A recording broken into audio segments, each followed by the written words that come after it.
ఈ రోజు ఏంటి సార్ స్పెషల్? ఓన్లీ నందిగామ బ్రాంచ్లో కనిపించారు మాకు. అంటే ఒకటి మీరు వస్తున్నారని తెలిసింది, రెండోది ఏంటి అంటే మన తెలుగు పిల్లలు లాస్ట్ ఇయర్ నుంచి మేము అహ్మదాబాద్ కావచ్చు, సూరత్ కావచ్చు, లేకపోతే మన రాజ్కోట్ లోకల్లో అంటే సౌత్ ఇండియన్ రైస్ అని వాళ్ళు చెప్తున్నారు. వాటిని ట్రై చేసాం ఈ లాస్ట్ ఒక 5-6 months నుంచి.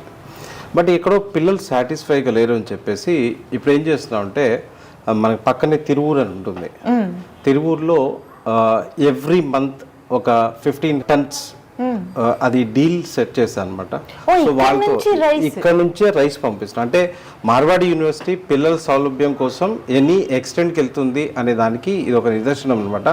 పిల్లలు అక్కడ రైస్తో హ్యాపీగా లేరని చెప్పేసి తిరువూరు నుంచి ఇక్కడ నుంచి మనం రైస్ అక్కడికి పంపిస్తున్నాం.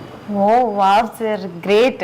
నిజంగా పిల్లలకి అంత ఇంపార్టెన్స్, అక్కడ ఫుడ్ అడ్జస్ట్ అవ్వమని చెప్పేవాళ్ళే కానీ ఇంత కేర్ తీసుకునే వాళ్ళు ఎక్కడ? ఇప్పుడు వాళ్ళు ఏంటంటే ఫుడ్ పరంగా ఎప్పుడైతే మైండ్లో వాళ్ళకి ఎక్కడో సాటిస్ఫాక్షన్ లేదనుకోండి, మిగతావి ఎంత బాగున్నా ఇప్పుడు ఖాళీ పొట్టతో అక్కడ చదువుకోలేదు కదా. సో వాళ్ళు హ్యాపీగా ఉంటేనే ఇన్స్టిట్యూషన్ హ్యాపీగా ఉంటుంది. సో ఆ విషయంలో మార్వాడి యూనివర్సిటీ డెఫినెట్లీ కేర్ తీసుకుంటుంది.